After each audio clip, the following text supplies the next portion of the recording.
Good afternoon, everyone. Welcome to Matrics Glasgow, the Cost of Sustainability webinar.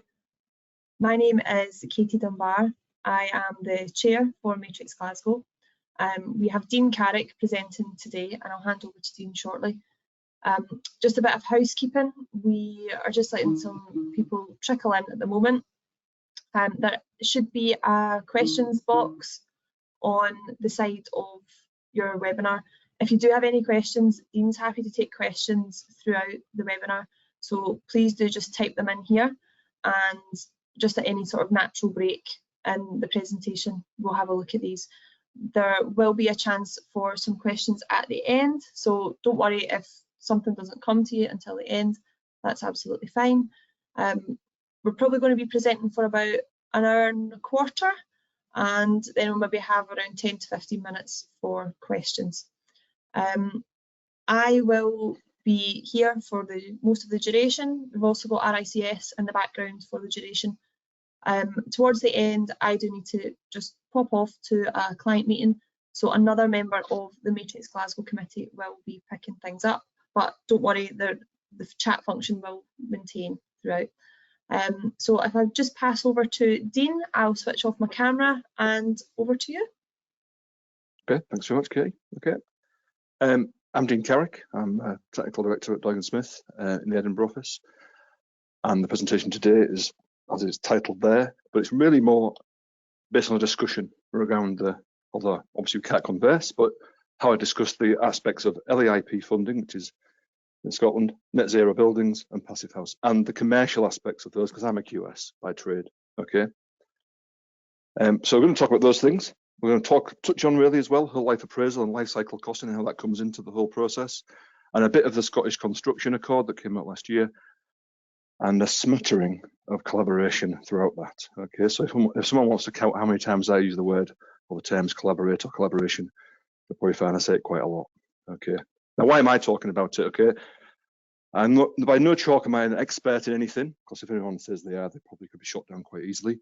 I've only been in construction for 18 years. I've only had a life before that doing other stuff, but I have had the opportunity to work on wide and diverse projects across Scotland and down in England as well. For the past 7 years, however, I've been very much education focused up in Scotland, using varied procurement methods, some bespoke, but most recent projects are very much focused on the LEIP aspect of funding, which I'll go into shortly. And I've also worked on multiple passive house projects, and 2 are currently on site getting built. I'm also a certified passive house consultant, having done the passive house designers course this time last year, which was quite tricky, quite lots of information, but the exam was the worst thing I've ever done in my life, I think. But I'm a QS, a practicing QS, who's also, that's a certified passive house consultant as well. My education background, because this is relevant as well to this, is my first degree. My dissertation was on the standard method of life cycle costing, and I still do life cycle costing and whole life appraisals.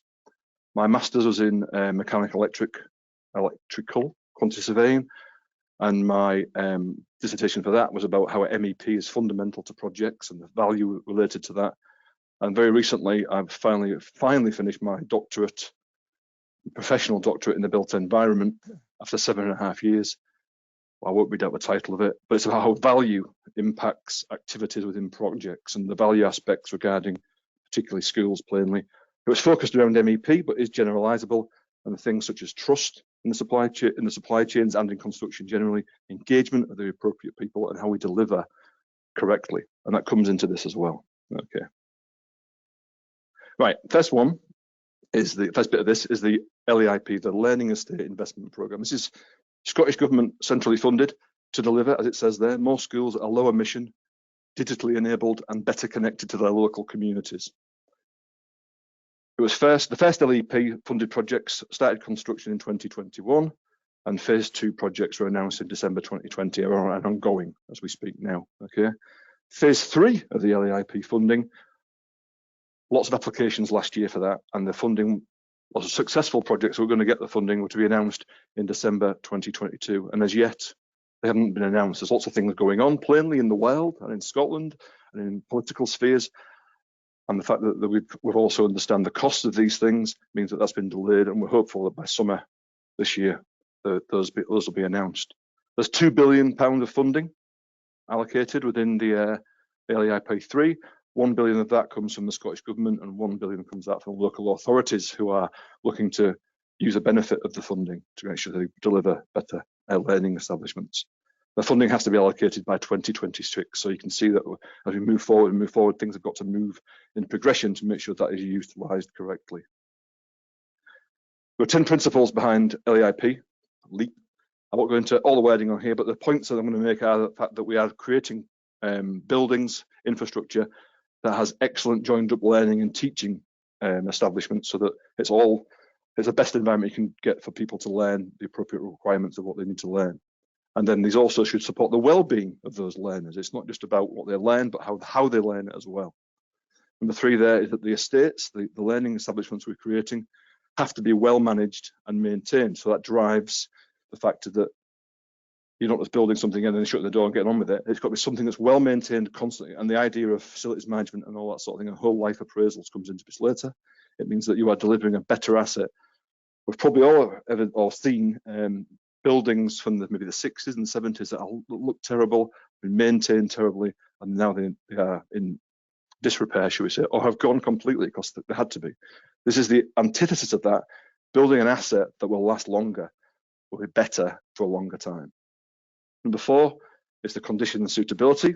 Similar thing again, but about a bit more broader thing, how you operate the building as well to support the learning functions. And number 5 there is about making sure that the wider community is enabled as well within that built asset.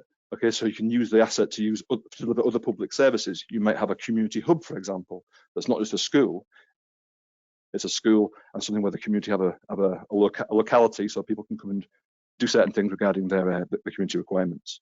An example would be having lets of an evening, using spaces which are used for teaching during the day, but in the evening could be used for, I don't know, bingo, for example. Number 6 then is about being greener and more sustainable. Okay, I think that's pretty straightforward, pretty clear that the whole idea of in the learning estate is about ensuring that the environments are better inside, but also that we aren't creating massive amounts of carbon when we do it. So that's the aspect of that, but also that they are digitally enabled. The key to learning nowadays is by and large digital. Look at us now, we're all on digitally having a discussion about this aspect, okay? And it's the same for learning established throughout the country. Outdoor learning environments, there's been lots of research into how outdoor learning creates better outcomes for people who are students. And that's the whole point of what the LEIP 3 said, is that we should have learning spaces which are outside. And there are nurseries across the UK that are purely, or settings are all outside, with obviously they have internal spaces for safety, but outside learning establishments are, again, proving their value. Number 8 is about good consultation and involvement in the decision-making process for stakeholders, not just school stakeholders, not just local authority stakeholders, but the broader stakeholders in the community, and they can be quite diverse in some areas. First one, collaboration is noted as number 9 there across the learning estate, to make sure that everybody's involved, to making sure that asset maximises its full potential and we're not building something that is limited, if you like. And the last one there is that the asset you're building, the investment in that has got to be to support sustainable and inclusive economic growth. So it's not just about building something where the same old thing is getting done, but you are creating jobs potentially, you're creating opportunities for people in the local community or for employment. So that's where we are with the 10 principles. And the 10 principles then lead on to other things, how these are delivered. But I suggest that 10 principles come at a cost, because I'm a QS, plainly. A simple QS would say, or such as myself, might say that nothing comes for free, and these enhancements which the LEIP are driving come at a cost. So basically what happens is you have metrics within the LEIP, and that is based on the number of people in the school and the students, and a square meterage for each of those students. And that creates the GIFA, the internal floor space for the building. Okay, and then that in itself then rolls on to say that for every metre squared you build, for the cost metric is based on £1 per square metre. As normal projects are for QSs, everything relates back to £1 per square metre. And these are set by Scottish Futures Trust for the LEIP 3, and the table there shows what they are by and large. And of course, they are linked to inflation through TPI, BCIS. And that's the target we should be trying to do, trying to create these learning assets at that rate to achieve your funding metric, if you like. We know, though, however, that some projects are beset by problems like such as abnormal ground conditions, or you've got to have a much larger area outside for various reasons. And of course, these things come into play as you are building up your costs, building up the project to make sure that your funding request or your funding application is suitably aligned with the metrics, because the metrics are absolutely key to funding. And that's the standard for all projects, okay? Whether it's a refurbishment of an existing building, an extension to a current school, or a complete new build, okay? And the key to that is that appropriate, I suppose. But you'll have projects where a new build is very straightforward, or a refurb could be quite complex. Okay, so these metrics have been there since LEIP 1.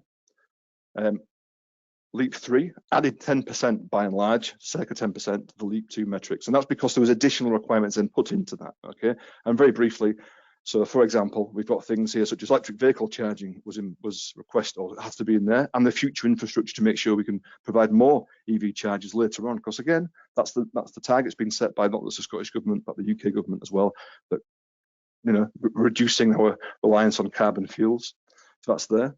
Next one is, and we've got a data environment that provides 11 gigabits per second across the network in the learning environment. So that comes with other requirements. So it might be that you've got to use fibre for the provision of the data, or you've got to have more data cabinets spread across the building, and that comes with extra cost potential. Next one, there's additional window sensors for monitoring carbon dioxide levels and making sure that they are open and shut, so they've got the right amount of air in there and that sort of thing. Last one, not last one. So the next one is external covered teaching spaces. Again, I mentioned that earlier on. So you get, I think on LEIP 3, you get you're supposed to have a metre squared external space for each student, okay, for example, and that's got to be something like that, for example, in that image where it's covered and usable space to learn. Next one there then is in construction embodied carbon, okay. So the drive is to reduce carbon per se, okay. So this net zero carbon thing, which I'll come on to later, comes into this as well. The use of embodied, or the measurement of embodied carbon, and making sure that we aren't, or reducing it throughout the process, not just of development, but building and of use in the future as well. So this drives, it suggested different frame techniques. So using green steel, which is quite hard to get, I would suggest, because it's widely got to come from abroad, and so that drives up costs. Concrete frames, using maybe recycled concrete or other aspects to get a concrete frame, which is much more less embodied carbon, or CLT, cross-laminated timber, glue lam, and timber frames. You can't use timber frames in all settings, and CLT, again, in Scotland, very few suppliers, shall we say, so that it comes at potentially at an extra cost. However, there are benefits to doing that. Plainly, reduction to get the 600 kilograms of equivalent CO2 per metre squared in the building is great, and it can be evidenced by measurement, plainly, but sometimes that comes, and it's been, I can give you evidence of that, it comes at an extra cost, okay, and that's the whole point of the LEIP metric being higher slightly. Other aspects are there as well about healthier learning environments, such as biophilic walls and better air condition and that sort of thing. But they come plainly at a cost. If you've got to ensure that you are filtering the air to a higher degree on your air provision, then that comes at an extra cost. But I'd be wrong to just talk about cost, because value is probably more important, okay? But obviously value is related to is key to the cost being incurred. Now there's an equation there on the right hand side, which I came across when I was doing some research on some of the things, is that basically value is an integer, if you like, and it's derived by dividing what you get by what you give, okay? And largely you want that value number to be higher, okay? Which is pretty straightforward. So the value is assigned through the principles, the LEIP, the terms and conditions, and the funding outcomes. And the cost is that sacrifice made by the local authority and ultimately the Scottish Government funding as well. We want to try and get that value point high, or as high as possible, throughout what we do in development of schools. Okay, so again, going through some more items here, which is in this stuff about the enhancements. And this is a simple QS's view, okay? And again, I'm going back to cost again, but again, value comes into this as well. So some key areas of the LEIP requirements is you've had things like the Standard Information Management Plan, the SIMP. It's an enhanced management and reporting process. It means that you can then take all that information, they can use it and report on it later on, and it can be used in the future rather than making the same mistakes again. you are learning from the lessons we've encountered on projects that are already there. But that comes with extra management, I would suggest. Okay, these internal environment and monitoring systems, increased MEP costs and the control cost around those, and potentially even into the BMS side of things, comes at an extra cost. Again, I'm talking about a simple QS view, more cost. The quality agenda, to ensure the quality is driven through the project from start to finish, not just in the build, comes with additional management sometimes. That's why I've got a question mark against that, because arguably we should be doing that anyway. Next one is zero emissions heating. Full decarbonisation is not yet mature in our supply chain or in our consultancies either. It's something that's relatively new for a lot of us. Not all of us, but a lot of us. And so the supply and demand for that is dictating, I would suggest, some higher costs in certain areas, particularly in where the newer plant methodologies, shall we say, are causing higher costs because people want them more often. Next one, in EV charging, comes with additional load requirements, sometimes significantly. Again, the supply and demand thing comes into that, and the idea of future-proofing, putting all the ductwork in for the future car parks or future car park spaces, and potentially could be distant from the school, comes at an extra cost. Healthier environments. COVID sort of drove that a little bit, I would suggest. So handles, door handles, try and avoid using those. So touch points to make sure that you don't have to press a button to open a door. Sensors, all that sort of thing. And that comes with a specification upgrade generally throughout the projects. Okay. And again, I argue that it comes at an extra cost. Information management, the expertise and the resource around the management of that has to be paid for. There's training involved in that. So the R&D behind that too comes at a cost. And ultimately that will disappear. But right now I suggest that the information management enhancements require more cost against that. The condition A, B over long term, this is about the condition of the building being maintained over the longer term of the building, rather than just saying, passing it over and leaving it to, not say rot, but not be well maintained. That's key to that. Okay, that's key to the funding aspects of the LEIP. But to do that, to make sure that it's a more long-lived project, then you might enhance your specifications. You might choose plastic coated plasterboard, for example, as a wall finish in a corridor rather than painted. And that way you don't have to replace it or paint it more often. And ultimately that costs, the capital cost is higher, but the long-term cost is better. So the facilities management costs are then have got to be looked at as well, and the whole life appraisal and the whole life cost for that too. Energy efficiency. Ultimately, we're all driving towards getting much better, much more efficient building fabrics and enhancements to the U values throughout the whole building envelope. Okay, but again, some of those things, and we'll talk about this more in the passive house section, come at an extra cost. Okay, and that's got to be understood. But there are ways around that. There are ways to design in different ways so that it could be cost neutral in certain areas, not everywhere, but in some areas. Last one on this slide is then digital enablement. This fibre requirement I talked about earlier, but again, the additional infrastructure to make sure that it's fast enough and it's broad enough across the learning environment, and the space requirements for that may increase your GIFA requirement a little bit, which again goes against potentially the GIFA metric. Economic growth is the next one. So if you're creating jobs because it's part of the process of doing this, you've also got to give additional training and provide work experience. Again, nothing comes for free. I'm saying that as a simple QS view, and so because of that, it comes with a pound sign next to it. Okay. Next one there is in the construction embodied carbon, which I've talked about. Right now, it's driving solutions towards more costly approaches. Is my simple QS view. Okay. Again, we are an agile industry. We'll be thinking of how we can do that in the future to make sure that we are being more cost effective and providing better value for money. So the next bit there is about the refurb option I talked about. So if you have over 50% of GIFA as a refurb, it automatically qualifies as Band A funded for the aspect of the funding in the LEIP. So plainly, again, that's trying to drive the idea that if you refurb, it's less resource heavy, it's less carbon heavy, etc., etc. And so because of that, your funding becomes more promising. And then I go on to retrofit and NFIT, okay, which I'll talk about NFIT very quickly on the passive house section.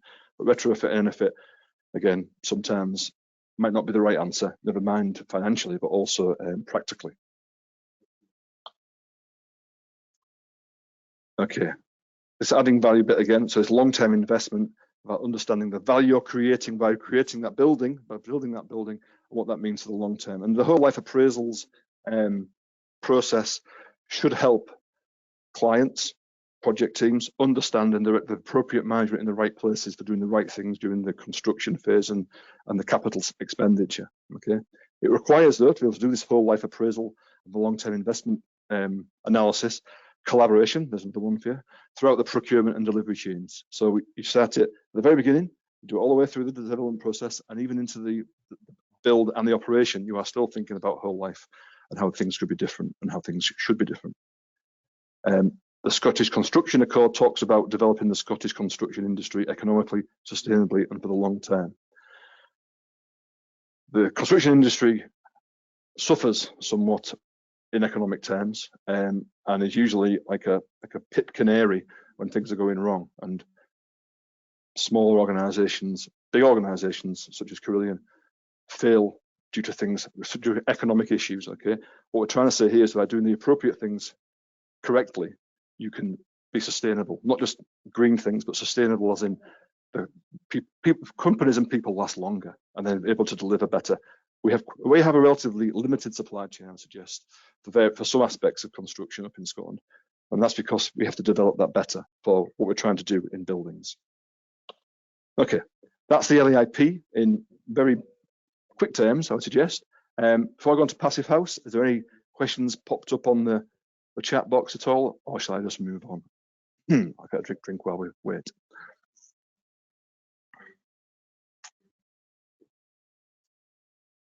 Okay, nothing so far, thank you. So Passive House, okay. Let's say I am a certified Passive House consultant. I did my course last year. I was one of 30. I was 1 QS and 29 architects, but it was a grand course all the same. Okay, general principles of Passive House, okay, to be the certification standard. So that's an image straight from the Passive House literature.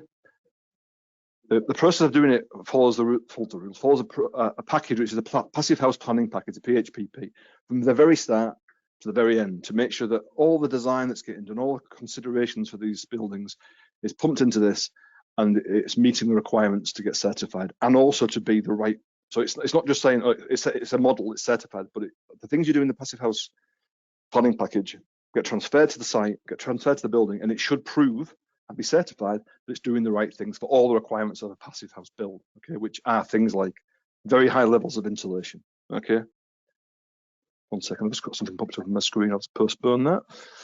Very high levels of insulation, okay, so making sure that the U values, as I talked about earlier on in the LEIP, are better, okay.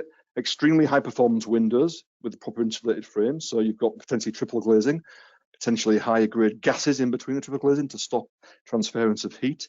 The frames are more efficient in regards of better U value numbers in them, and the way they are fitted into the building, and they are framed, if you like, beyond the window frame itself, is done in such a way to ensure that they are not creating a route for heat, energy to get out, okay.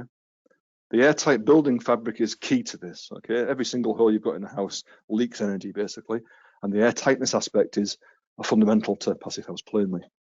The thermal bridge-free construction, so where you have, for example, is a good example, where you've got a brick tie, for example, going through, that's a route for a thermal exit, if you like. And they are all over buildings, okay, not just brick ties, but thermal bridges. And by minimising those, I'd like to say excluding them, but I think that's possible. By minimising those, you then have a better, more energy efficient building. And then your mechanical ventilation systems, right, with highly efficient heat recovery. Passive House, well, it's got all its air tightness, has a constant flow of air, but it's controlled and it's used for energy recovery, basically. So using your heat recovery to minimise your heat generation, using heat exchangers and that sort of thing. Okay, very simple in a house, relatively speaking, compared to a school building. It gets more complicated, but that's the principles behind Passive House to get certification, and all of that. I would suggest as a simple QS comes at an extra cost. Now, there are arguments that you can do, if you do things correctly from the start, then you can minimise those extra costs. And don't get me wrong, there are things that you don't do in a Passive House where you might spend money in, where you do a normal build, if you like. However, all those aspects there. Thicker ventilation, thicker insulation, more insulation will come at a cost. Triple glazing, the material cost alone is higher. The plant required for your adequate ventilation, because it's certified from Passivhaus, may come with an extra price tag. Tightness, there's things around that, the tapes and all that stuff that comes, again, at an extra cost. And your thermal bridge reduction, there are certain materials which will reduce your thermal bridge potentially down to nothing, but they come at an extra cost. Okay, so that's, again, simple QS view. Excuse me. Some people have said, some practitioners have stated that building to Passivhaus standard can be cost neutral. And again, I've said that when you've got potentially a simple build, then it could be fine if you start off with a process that you're going to build to a budget, but with Passivhaus in mind, that could be done. But it becomes more complicated when you have other factors being brought into that, where Passivhaus is sometimes a secondary consideration to the operation of the building. Okay.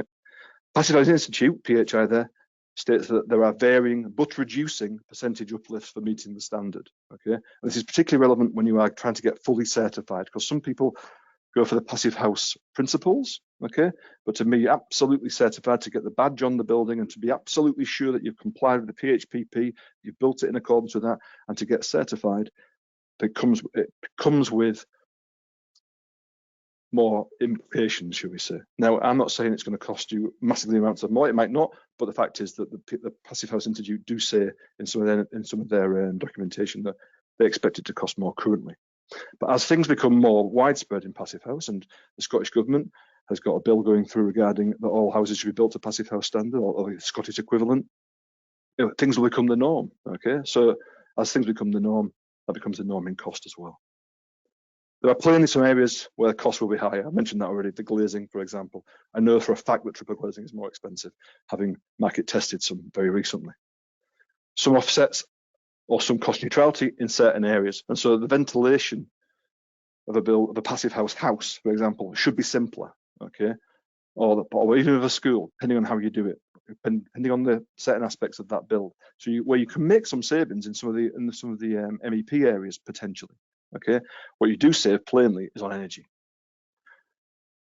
I think that Passivhaus costs are probably best understood at an elemental level when you're doing a cost plan. And we've done that on some projects recently where you take the elements within the cost plan, such as substructure, and you work out what you are doing extra for Passivhaus. So below slab insulation, for example, that comes at an extra cost. You then look at the superstructure. Are you doing it as a timber frame? Are you doing it with thermal breaks in the steel frame? And what do they cost? And by doing it elementally, you understand it. And also whether there's lesser numbers as well. Okay. We've also got to consider the prelim aspect of that, the program of that, and all that sort of stuff. If you are doing it elementally, then you can understand what that means, and you can report on that to a client.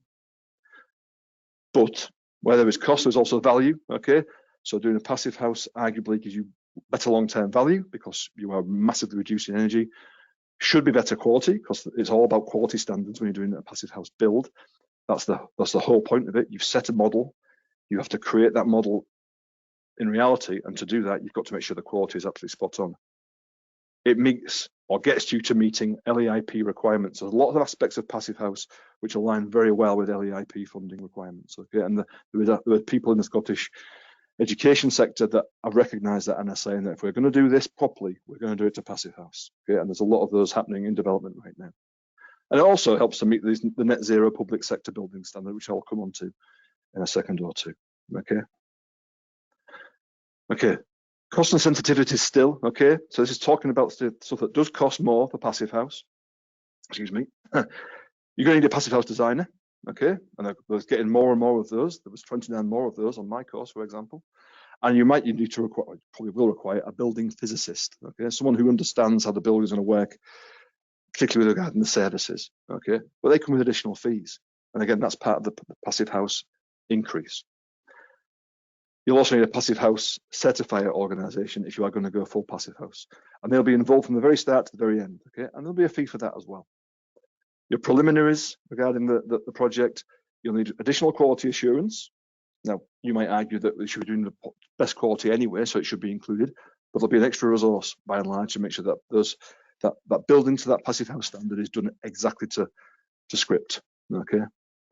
There's also additional Passive House allocated design management and resource regarding that. That could be someone who's managing the designers to that specific thing, and on site as well for the contract design elements. And we've seen in projects we've done that there is additional program duration, and of course that comes with extra costs for the prelims for site establishment, etc., etc. Because there is an emphasis on the construction detailing to make sure that is absolutely bolted down, and there'll be waypoints when you're doing that to make sure that it's tested when you've done certain detailing. Because if you don't get that right, you might just give up. Might as well just give up, okay? Because you will not get the outcome you want from your build. In the built elements, in the substructure, you've got enhanced insulation requirements. I've talked about that, and the cold bridging as well between the building bits and the subsurface. Okay, so that's got to be dealt with accordingly to the design and the build. In the superstructure, your U value requirements generally will be better, would be enhanced. You might choose to do a different frame approach. Instead of using steel for a school, you might go for a CLT or a timber hybrid. We've looked at those for some schools. We're doing CLT on some schools currently on site. In Edinburgh, we've got one which is CLT. Okay, it's a choice we've made to do the right thing for Passive House. Okay, and it comes at an extra cost. Your enhanced insulation requirements, but in both your roof and your wall. We talked about that already. And then your wall thicknesses. Now this is, again, marginal or maybe even arguable, is that if you're putting more insulation, then your walls are wider, so then you've got a bigger footprint. Because you still got the same amount of gipper inside, but because your walls are deeper, wider, then you've got to build more footprint. But again, it could be minimal or it could be significant depending on how you're doing that to make sure you reach Passive House. And with those wall thicknesses come deeper ingos into the windows potentially, and that comes with maybe additional supports for doing that, additional SFS maybe. But the shading aspect, we'll come on to that maybe later, could be something that's beneficial Passive House as well. So there are ups and downs throughout this. The complexity to avoid cold bridging to atmosphere into the retained air, that I've talked about the cold bridging already, but that can be quite significant, and it's got to be dealt with accordingly in the model, in the design, and on site as well. Okay. And then you've got the complex detailing at key interfaces that need to be designed out. So your airtight barrier and your vapor control layer, nice and simple, relatively simple on a wall, for example, but where you've got a junction between a specific roof type and a specific wall type, or other things as well around mid floors, that airtight barrier and that vapor control layer have got to be detailed correctly. And again, could be using materials which are not unusual, but maybe more expensive. Your glazing aspect, triple glaze, we've talked about already. Your enhanced U values of that and the G values regarding how that is used in the model as well, so that you are not overheating or underheating using the glazing. Move on to building services. Again, your heat source and the heating approach could be a significant factor. It would depend on how you're going to do it. But plainly, we're trying to go away from carbon-based heating, or trying to. And so your air source heat pumps or ground source heat pumps, or anything like that. Again, if you're trying to get certified, there are a limited amount of suppliers on the list on the PHPP. If you are not, there are some that are equivalent, but they are not certified. Okay, but because of that, they can become quite expensive. Of course, if you're trying to get certified by the Passive House Institute, you've got to do all R&D and development for that sort of thing. So you end up having to put some numbers against that when you're getting them bought off you, as it were. In the ventilation, you might have centralized or decentralized handling plant, and the mechanical vent heat recovery type stuff depends on the nature of the building. If you've got a nice tight compact school or building, you might do it centrally. If you've got a long extended building, which you wouldn't advise for Passive House, then you might have it locally within the classroom. So every classroom's got local MVHR units for the air handling.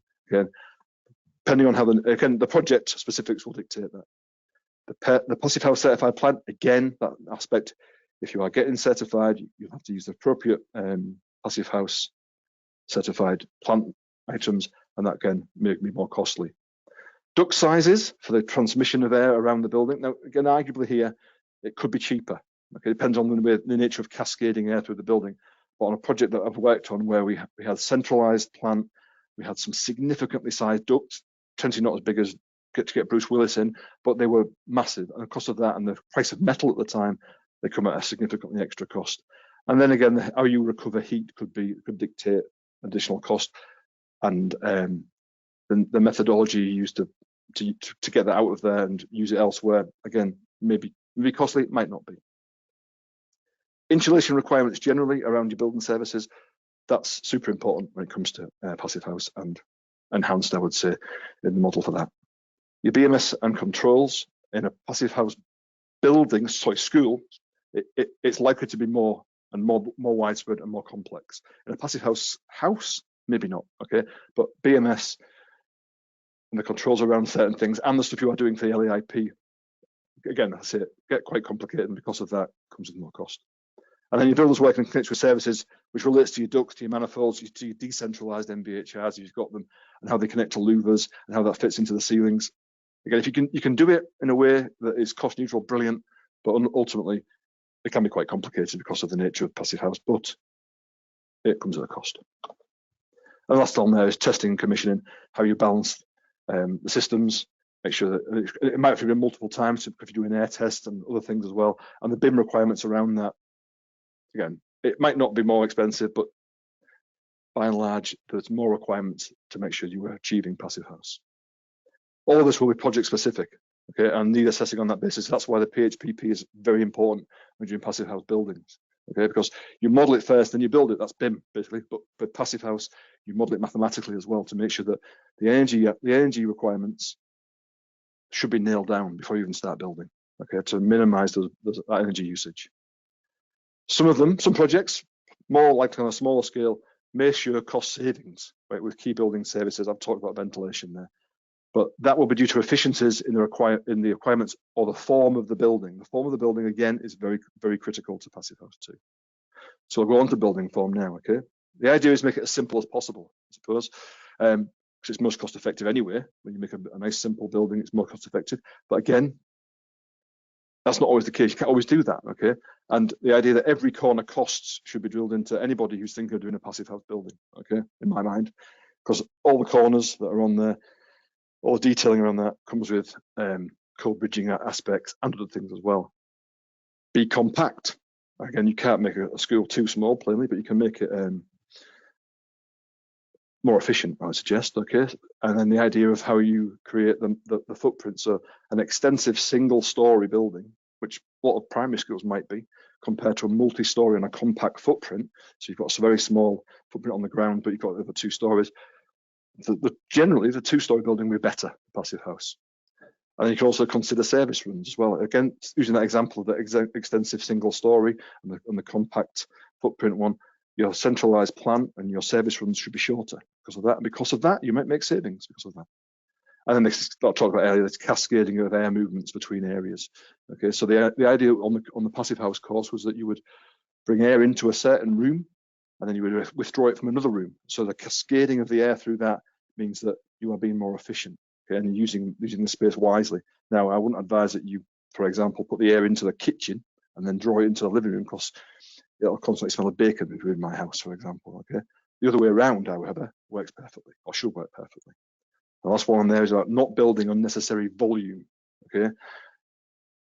Every bit of space you build ultimately requires energy, okay? So the energy minimization comes with minimizing volume. Okay, a quick one on building form and volume, I suppose, here is that there are two same-sized, GIFA-wise, floor area buildings there, okay? Or apartments or houses or whatever, okay? One on the left there has got a floor area of 93, but this heat loss area around the envelope of that mid-floor flat is only 74 square meters, okay? Whereas the one on the right there, which is same floor area, it's got a significantly higher heat loss area. And again, they are different types of building, granted, but that's the idea of this building form, where you can build things on, like on the left, for passive house, sweet as a nut. On the right, even though it's still a very simple building, not as good, not as efficient, okay? This thing about corners and the building form, so they're all 100 square meter houses, A, B, and C there. They've got increasingly higher surface areas for those building types, and then the heat loss, the amount of wattage that goes out for the energy, increases significantly more as well. And as you can see, A's got 4 corners, B 6, and C 8. And again, the building form is much more complicated on C than it is on A, and all of that shows that building form matters, corners matter to energy usage. Okay, so this is another example of form, okay, and wall to floor ratios. The 4 schools up there on the top right hand side are in Scotland, currently working on them. One of them has actually been delivered now and handed over. They have a wall to floor ratio of somewhere on that chart, and that chart comes from a Passive House document as well. Okay, so they all look very different. The one on the bottom right there looks massively more efficient, granted, but they all come in around that area there, of the wall-to-floor ratio for school buildings. Okay, so that's orange, right? That's because you've got an operational requirement, you've got an aesthetic requirement, and all that sort of thing. That means the building form can't simply be a big block. You certainly can't have a primary school with 4 floors, for example. It becomes almost unmanageable as a school. Okay, so that's those 4. Then I have this one, which is a campus, a large campus, again in Scotland, and you can see the form there has some degrees of complexity, and that's over 2 to 3 floors as well.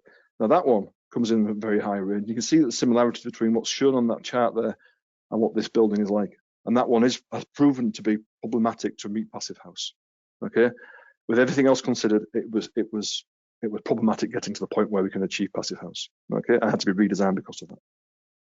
This one is another one in Scotland. Again, working on this, a triangular building, which again should be massively efficient, and it is in space-wise.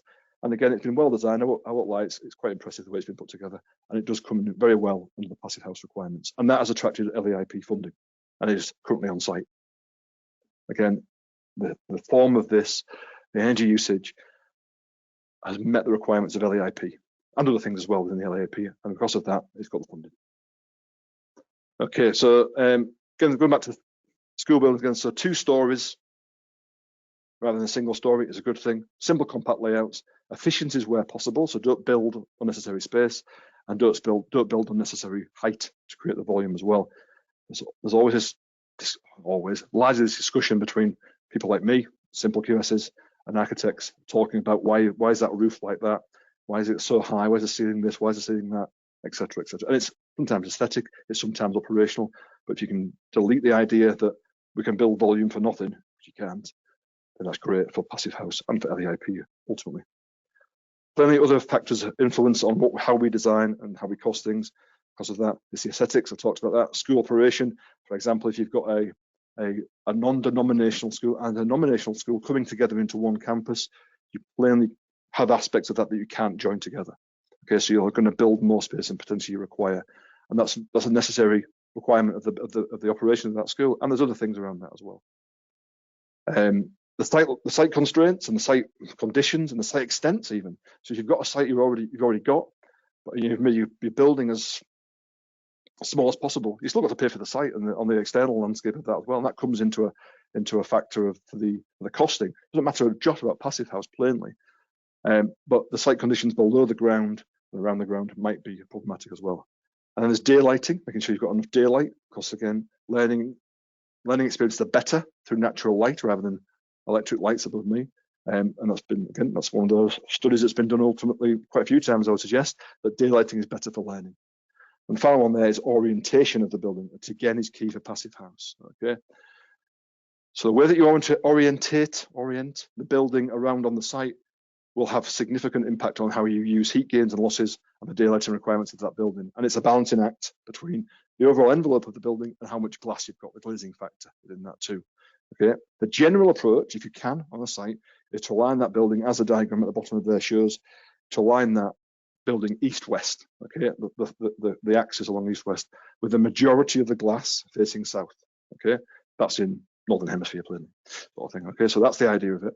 Okay, consideration of how low sun angles in the winter, particularly when you're in Scotland as well, in the UK, how that impacts upon the facades on the east and west, and how the light coming through the windows there has an impact too. Okay, that's got to be considered as well. But that's how the description is, that ultimately east-west rotation for a building of a elongated shape would be better.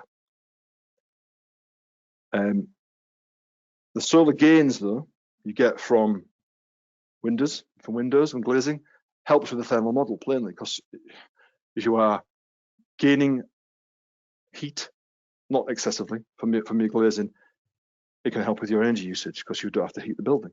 But then again, in certain climates, it could have an impact on overheating. And what you don't want to do is start putting cooling into a building where you've got more energy to expend then as well. The shading requirements, both on the southern face and the east and west, depending on the sun factors, means you might have deeper ingos at the windows, which also reflects the thicker walls maybe. You might have an over window lead shading, which is shown in that drawing there, a brise soleil, which we've put on a Passive House project up in the north of Scotland, or external blinds. Okay, and I emphasize external there because they are more efficient externally for heat gain than they are on the inside. Okay, so but again, can you do external blinds everywhere in the UK, everywhere in Scotland? Possibly not, because they're easily damaged, maybe even damaged willfully, if you like. Okay, overshadowing or overshading other buildings and trees and that sort of thing, even hills, depending on how close you are to a very steep hill, they can have an impact on how your passive house model is generating the heat or the energy requirements. So they've got to be put into consideration. And the answer is the perfect site probably doesn't exist. I'm not saying it doesn't, but it probably doesn't, because you've always got factors to consider. Okay, there are benefits to passive house, plainly, because otherwise people wouldn't do it. And the idea of has been floated that, and it's been modelled as well, that there is 75% less energy usage in an equivalent passive house building. Okay, obviously that modelling continues and that data crunching continues for all things we are building as passive house now. But that's got to be modelled at the very beginning as well to understand if that's going to meet your targets from a design team and from your passive house people all the way to the end to make sure that we are doing it. And then operationally, it can be monitored as well to make sure we meet those targets. The quality aspect I've already talked about, it's built in. It's quality-based certification when it comes down to it. Everything's quality-driven, and you also have these sign-offs at key points, particularly when you've got things like the airtight barrier in and the vapor control and the ground control. All that sort of thing is dealt with by sign-offs. It should drive choices based on the value rather than capital cost, and it certainly does in the experience that I've had on passive house projects where decisions are made not just on capital cost, they are made on long-term value and making an informed decision based on the use of whole life appraisal, life cycle costing, and understanding what that means for energy usage. Okay. The example I'm going to give you is that some airtight tapes for a passive house, so taping where you've got an airtight barrier and you tape that down the seams, some of those are guaranteed, and not whimsically said this, guaranteed for 100 years. On the passive house course, they send out some of these tapes and some materials, and they ask us to put two bits of wood together and use a tape to join them together and leave it. And the next day we come back and we try and separate them. They are tough things, okay, and they are pretty sticky, right? And because of that, they'll last a long time, but because of that, they cost an awful lot of money plainly, okay? Passive house, as I said already, ticks a lot of the boxes for LEIP requirements, and because of that, it's being used in a lot of projects. Not necessarily passive house certified, but passive house principles as well. Some are getting passive house certification that are being LEIP funded, and that's probably key to them getting to the point where LEIP funding is acknowledged. Okay, so passive houses are good to get to that point. And also, there's a lot of comparison between what's in passive house and what is net zero requirements as well. So passive house should enable net zero readiness as well. Okay, I'll have a quick drink. Enefit is the retrofit passive house equivalent, if you like, okay? That's the term used when you are going to retrofit a building to a passive house standard, okay? All principles apply, every single one, okay?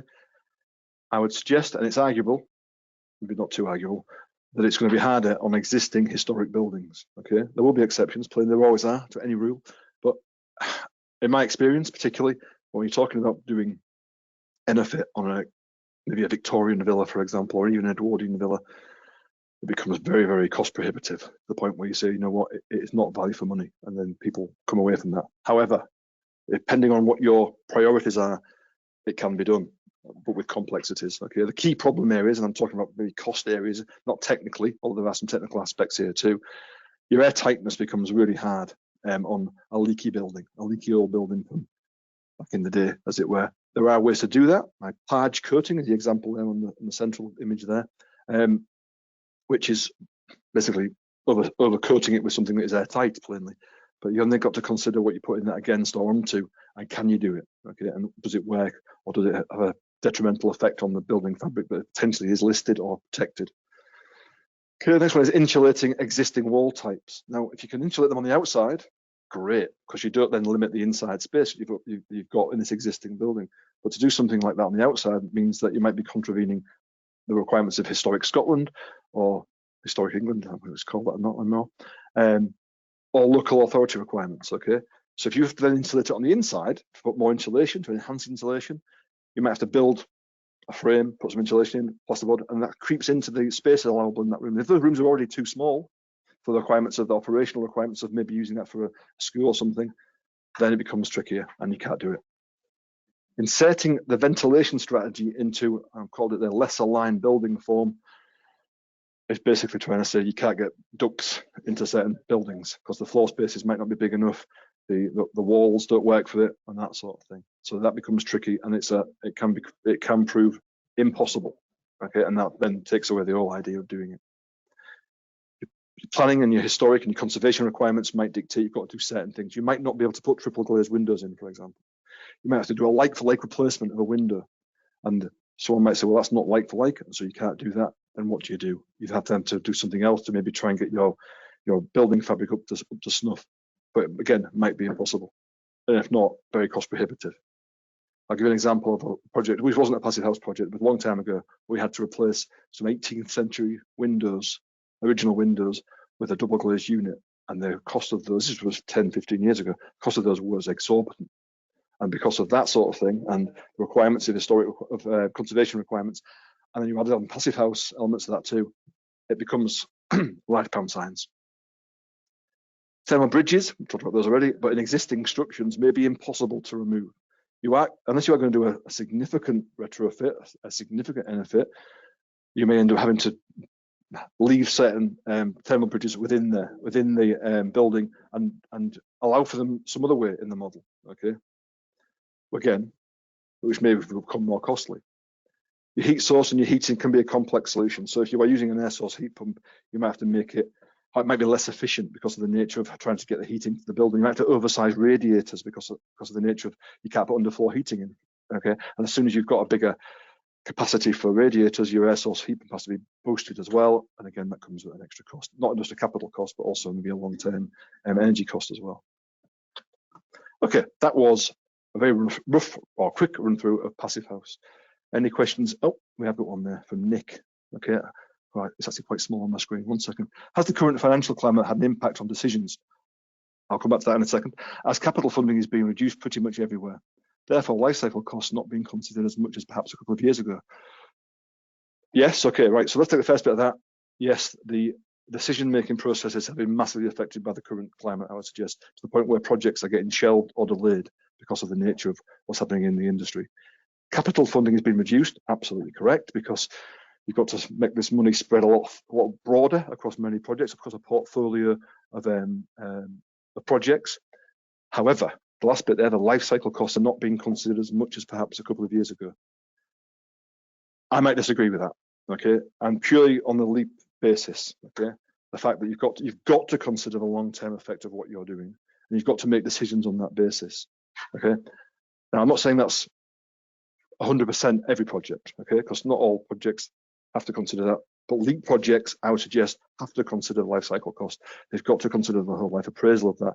And particularly when it comes to energy costs, you've got to take that into consideration. And so the life cycle costs of that are absolutely prevalent, okay? Now, whether the client then makes a decision based on that whole life appraisal or because of their capital budget, that's up to them. But that might have an impact on what funding they get from the LEIP budget if it's LEIP funded. If it's not LEIP funded and it's purely capital, then that could be a different subject, okay? I hope that's okay as an answer. If not, Nick, you know, ask a follow-up question and I'll get posted on here. Okay. Okay. Any more questions on passive house before I move on to this net zero public sector standard?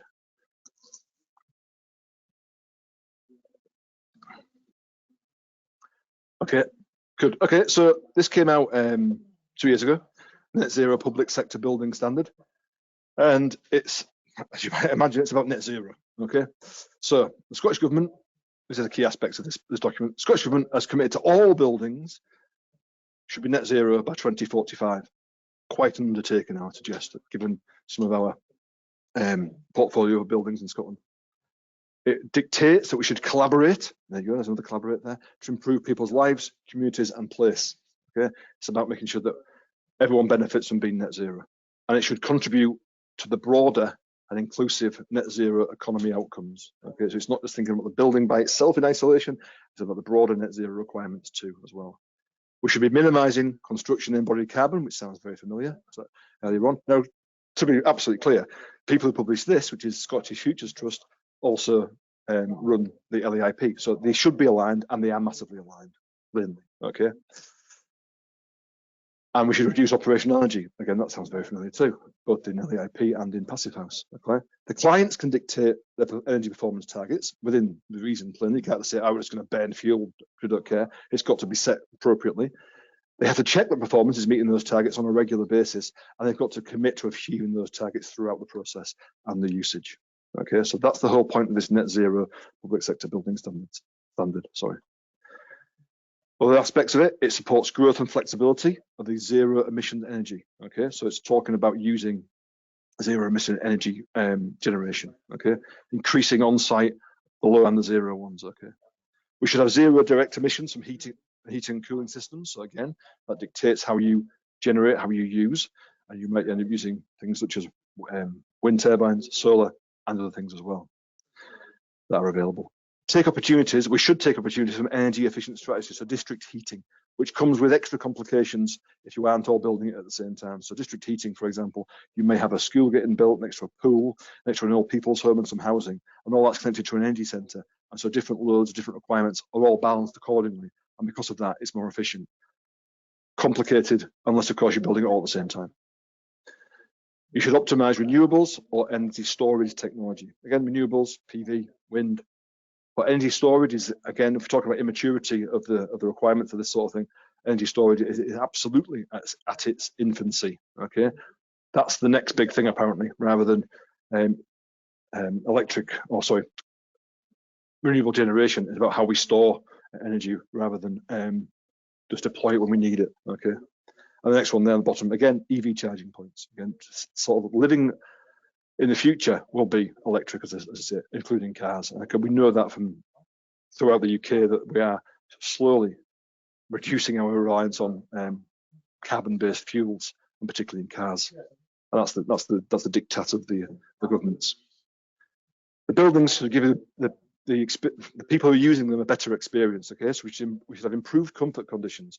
We should avoid overheating. Again, that sounds very familiar from LEIP and from Passivhaus. Okay, because when you are in a warm, let's take a classroom. When you're in a warm classroom or lecture theatre, I can guarantee you people have fallen asleep in lectures who are on here. I did, and I know that Katie did. She told me earlier.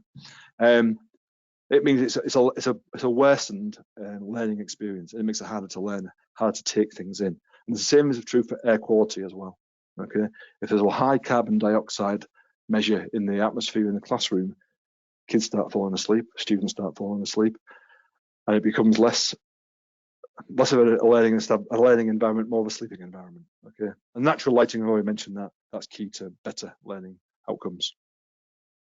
Next one there is open and transparent data collection and sharing. That's about taking what we've learned on a project, making sure it's in a format that's used and usable, so the next person who comes into a similar project can take that, avoid the pitfalls, but take all the advantages that we've gained from doing something right in the first place. And as I see at the bottom there, it's plainly aligned with the LEIP requirements, as it should be. Now, how does that relate to Passivhaus? Well, very quickly, those with a Passivhaus badge next to it, I would suggest are exactly aligned with the Passivhaus Institute requirements as well, to be able to be PHPP, or to be certified, as it were. Okay, but they all come at a cost. There's the simple QS view again on capital cost. I've got one there obviously with a question mark against the district heating. If you can time it well, if you can utilise district heating, it should be a saving, a significant saving, some say.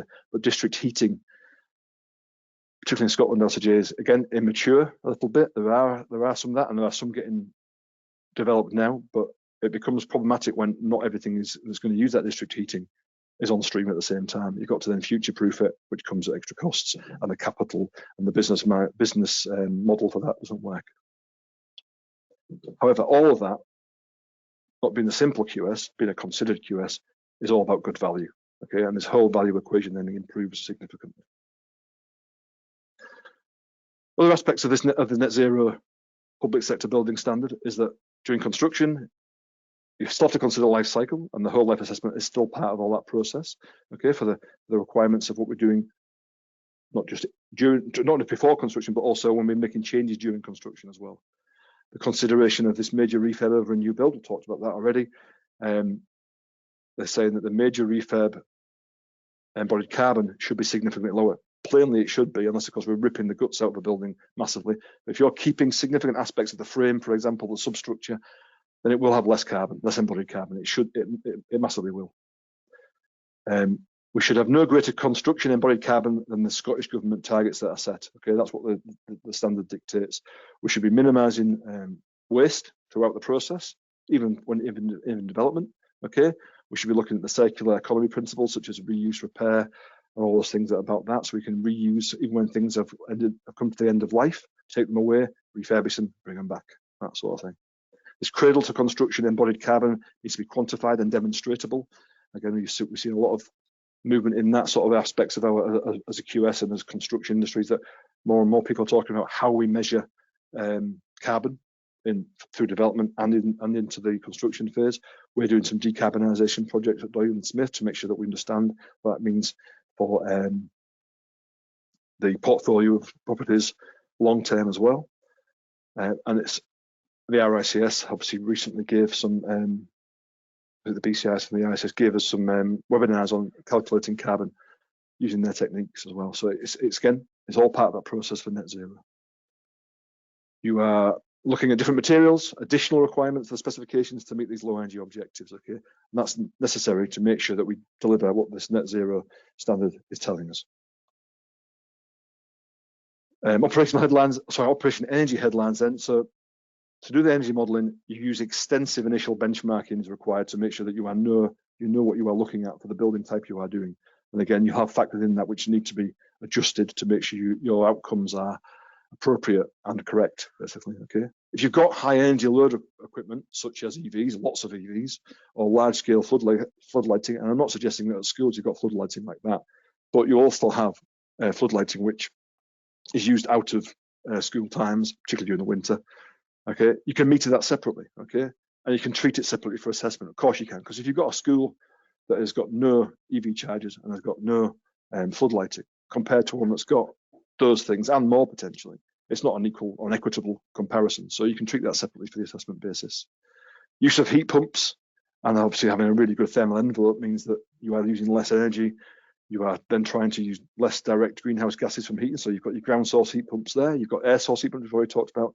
And then of course you've got, you may have water heat pumps. Okay, so you can use seawater or river water, depending, to try and generate the requirements of that as well, such as like a ground source heat pump or an air source heat pump.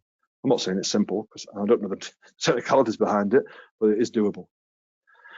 Carbon strategy then. So the strategy aspect of this is when your building will achieve net zero operational energy. Okay, so you might need to think about when that's happening, so you can then balance it between other projects. This is where the district heating thing comes in. If you're thinking, right, well, I can future-proof it for another 10 years, and then 10-year time, the district heating will come on. Does that make the model work? And are you then net zero? And when will that then be happening? Okay, it's that balancing act. And the quote there is about optimize whole life costs and achieve an optimum route to net zero. So again, whole life cost comes into this significantly as well. Plainly, it's about energy usage. This comes from the Low Energy Transformation Initiative, LEIP. Okay, it's a comparison of a reduction from the whole life carbon aspects over 60 years of two different projects. Plainly, okay, one is net zero, one's not, sort of thing. The one on the right hand side, you can see straight away it's a smaller circle, but you can see that the operational energy, the yellow bit there, is significant. It's over half of what you would have in the building to the left there. Okay, and that's the whole point. You are using less energy. Okay, you are using less carbon because of that, depending on how your energy is generated. Let's also have this very useful thing about how we do this, right? We build less, right? So this thing about not building too much, don't build too much volume, build less, okay? Build light, okay? Because if you've got a light element of a frame, for example, you're using less materials. And Curtins did a seminar recently on how they're talking about looking at exactly this to make sure that their structural members, their foundation design, all is lighter, has less in it, less carbon in it, okay? So that's fundamental to how you reduce carbon. Build wise, so that's about, do you need to build, I suppose, okay? Same as build less, but build wise, or can you do something with the building you've already got? So that's a wise aspect of it. Or if you're building wise, again, the form could come into that as well. Build low carbon, again, we talked about that already, about using the appropriate materials, shorter supply chains potentially, local procurement, all that sort of thing. Build for the future. That's the whole point of LEIP. So your future asset is still in good nick, and also for the net zero means that you don't have to replace it as quickly as well. Okay, and then build. There you go. Collaboratively again, by using the right people, the right time, including the supply chain, both up and down the supply and demand chain. You get the right answers, or you should get the right answers. Okay, to build to this net zero standard. Okay, that's net zero done. What time have we got? Okay, almost there. Anything on net zero? I'll just have a quick drink again while I wait for any questions to come up. Okay, given the time, I'll move on. Really quickly on whole life assessment then. Okay, so the idea of a whole life assessment, right? I'm basing this on the SFT, again, the Scottish Futures Trust, their whole life assessment tool, which came out some years ago. I'll talk about that really briefly. I'm going to make no apologies for saying how good I think it is. Okay, I do think it needs maybe a bit of an adjustment because we've got now much more emphasis on carbon, but we'll talk about it in a second. But the whole point of this is about all those things we talked about already, including passive house. Talk about whole life. Okay, talk about the building for its entire life, not just for when we put it onto the park and then live in it. All right, it's about the whole life aspects of it. Okay, and it's based on this principle.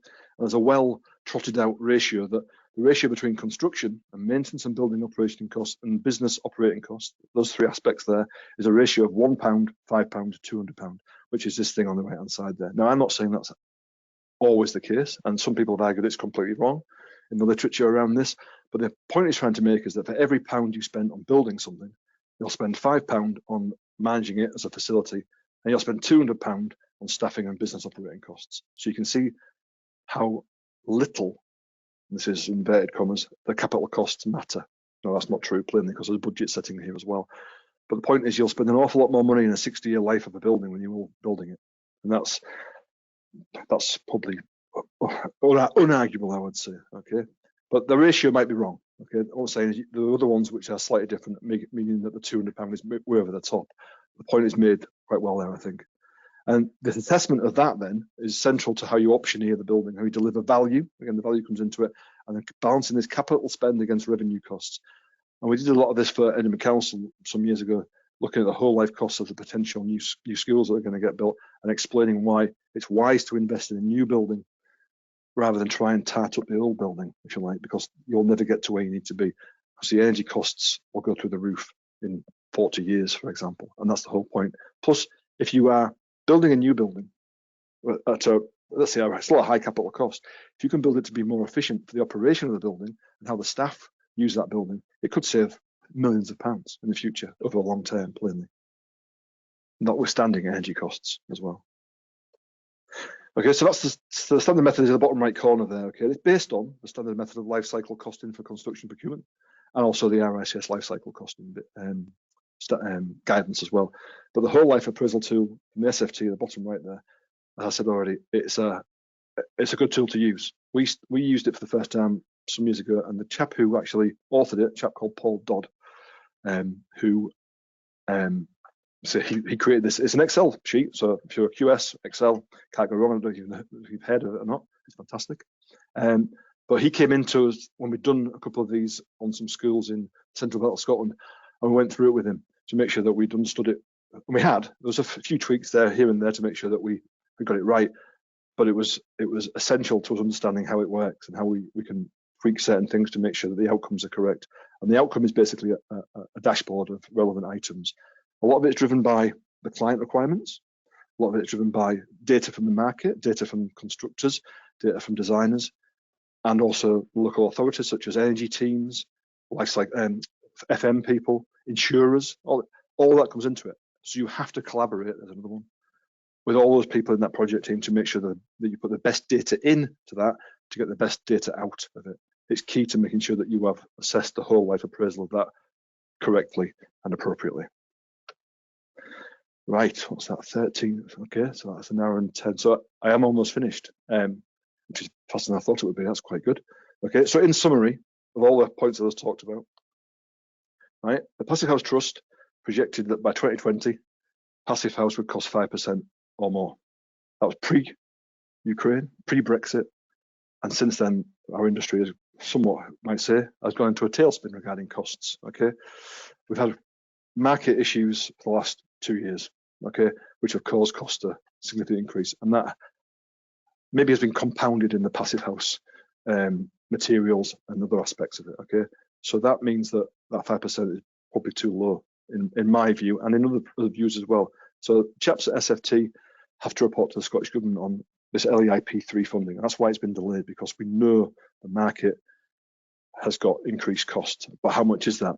Really don't know. How much did it cost to get from a standard building to a passive house? How much did it cost to get from LEIP to passive house? How much did it cost for LEIP? All those have been questions that we've been in discussions with ourselves, with other companies, other consultant companies in the Scottish industry, because that collaboration is required to inform the people who are going to fund these. Okay, there's no point doing it in isolation, and SFT understand that, and so those discussions have been and are ongoing.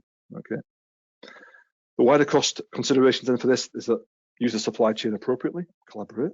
Yeah, there is a word again. Supply chain experience, while it's immature, is getting better.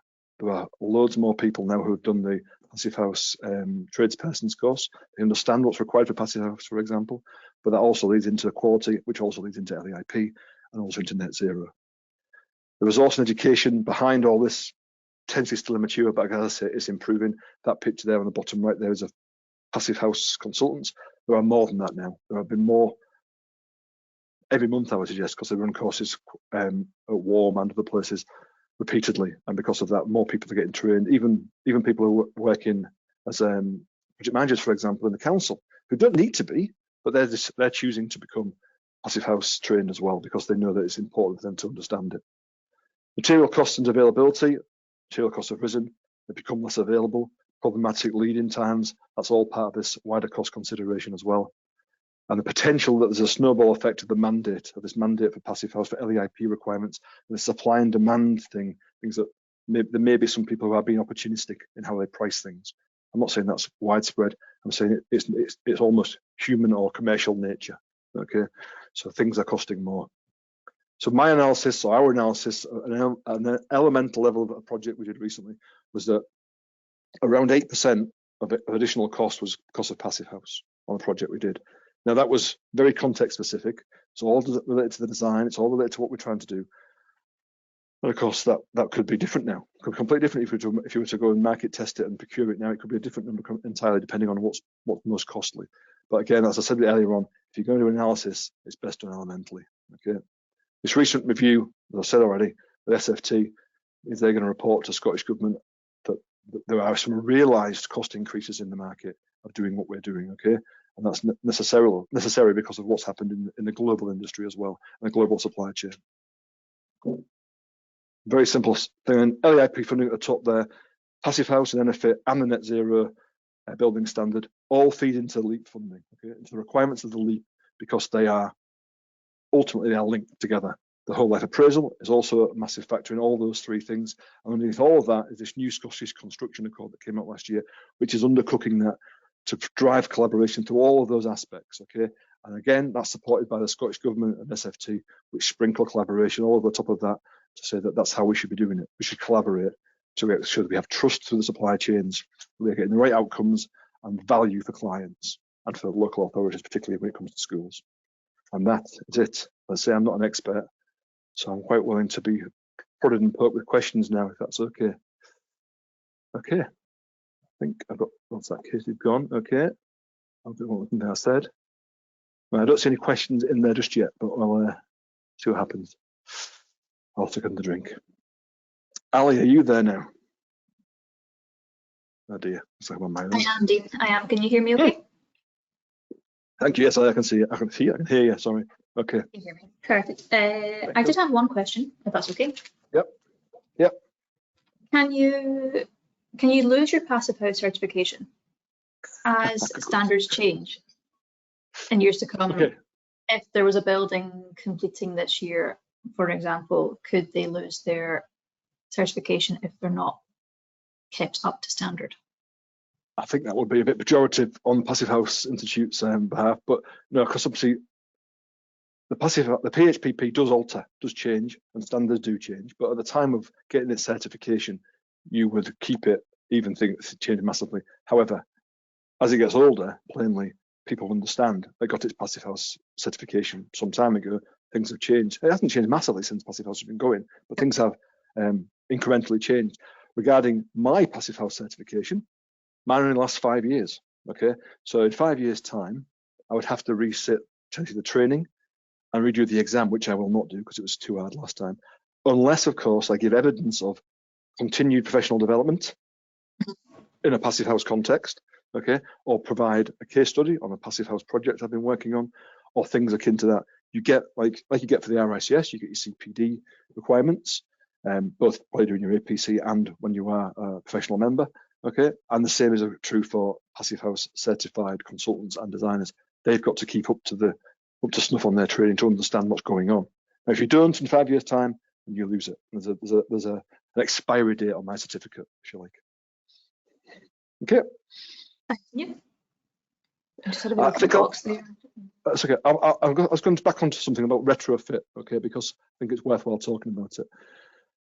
I did this last week to somebody else, to a local authority, and I made the point that retrofit should be cheaper than a new build, okay, because you'd think it would be the case. A refurbishment should be cheaper than a new build. And the question was, well, surely some refurbishments may end up being more costly, and that can be the case. It depends on the level of retrofit you're doing. If you're taking an existing building and you're keeping the substructure, you're keeping the frame, you're keeping the walls, keeping the windows, keeping the internal walls, I can't imagine that would then be more expensive to refurbish that than it would be to build something new. However, taking an old building and you're stripping away everything but the frame and the substructure, and there's still some complications within that as well, it may end up being of an equal value, or equal cost rather, than a new build, where you can do things much more efficiently rather than trying to fit things into a building that's the wrong shape ultimately. Okay, so that balancing out between refurbishment and new build is a consideration for a lot of local authorities, where they're trying to make sure that they're meeting net zero, LEIP, and Passive House stuff also comes into that in certain instances. But that's a decision made by people who have to make that decision for whole portfolios rather than just single projects, because ultimately funding comes into that, capital funding comes into that as well. Okay, but an extension where you're using existing plant, for example, if you're extending by, I don't know, four classrooms to the left of an existing school, again, if you're not putting significant big items of plant and that sort of thing, it may end up being cheaper than a complete new build anyway. But again, it's horses for courses. It's very context specific, as everything I said is basically. So yeah, that's the sort of my musings on refurbishment versus new build. Anything else? Thank you very much. I don't know if Adele had any points. I just had a look in the box. There's no other questions in the box unless something comes through in the next wee minute or so. Okay, while we're waiting, I'll give one last chance. When I did my Passive House course, as I say, I was the only QS on the course, and the question that was asked, why are you doing the course? It wasn't asked just to me because I was a QS, it was asked to all of us. And I made the point that, well, you're going to learn how to design to Passive House. You're going to talk about it with authority. You need someone there with the finger or the hand on the brake, on the cost brake, to be informed and be able to talk about it equally.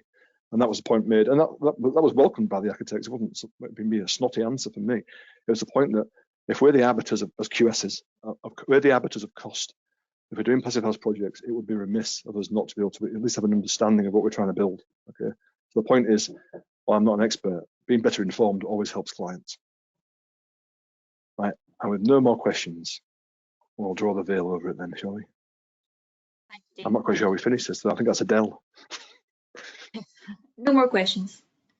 Okay, well, thank you all for attending, if you're still there, and I hope to see you all in the future. Thanks, Dean. Speak to you later. Okay, cheers.